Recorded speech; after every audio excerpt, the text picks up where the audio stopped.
When you look at erosion, like, say, dunes on a beach, what you see is something giving itself away little by little, deteriorating.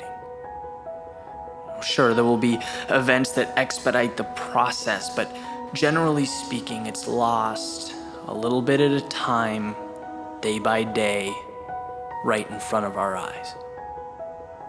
Until the time comes when we realize that what we have is no longer recognizable. It's sort of redefined. And I think in a lot of ways, we find ourselves in a similar situation. The concessions we allow every day slowly redefine who we are. And it doesn't seem like much. That's the thing, it never does.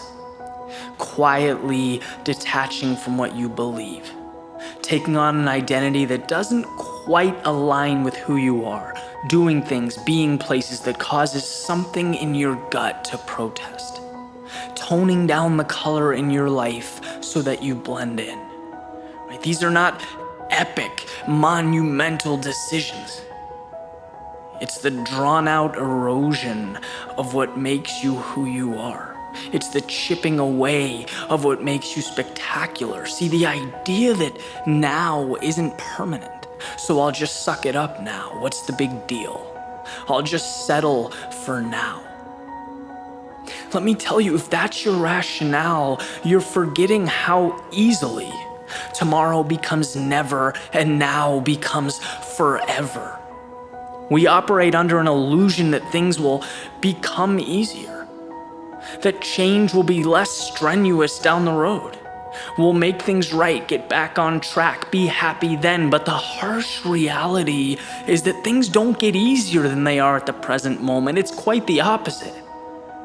And to disregard or ignore this is to let yourself wither away at the hands of procrastination. If you're planning to wait for that, get comfortable.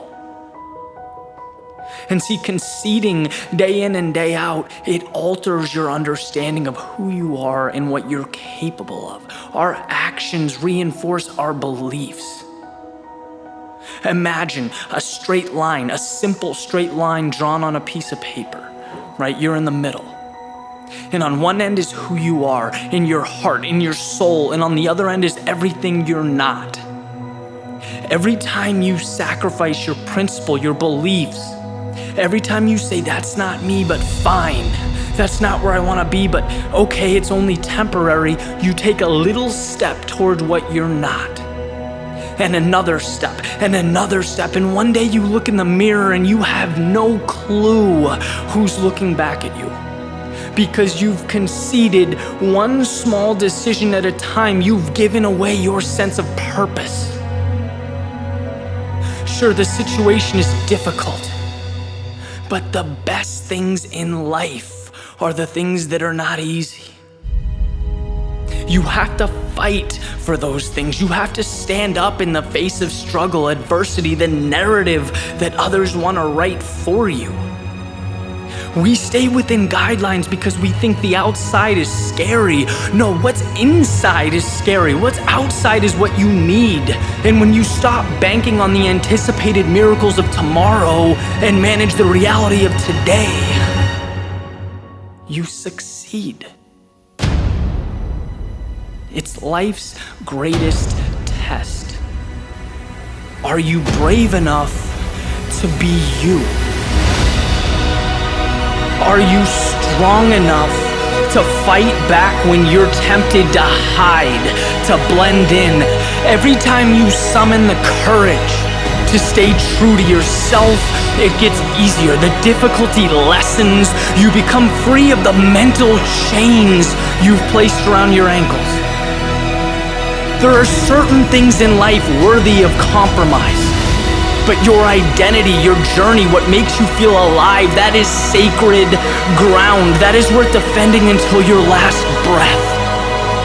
No one can take that because it's yours. And when you look back on your life and the amazing people in it, a life lived fully, will always supersede marching through your days wearing a mask and following someone else's agenda. It's your life. It's your gift. Live it.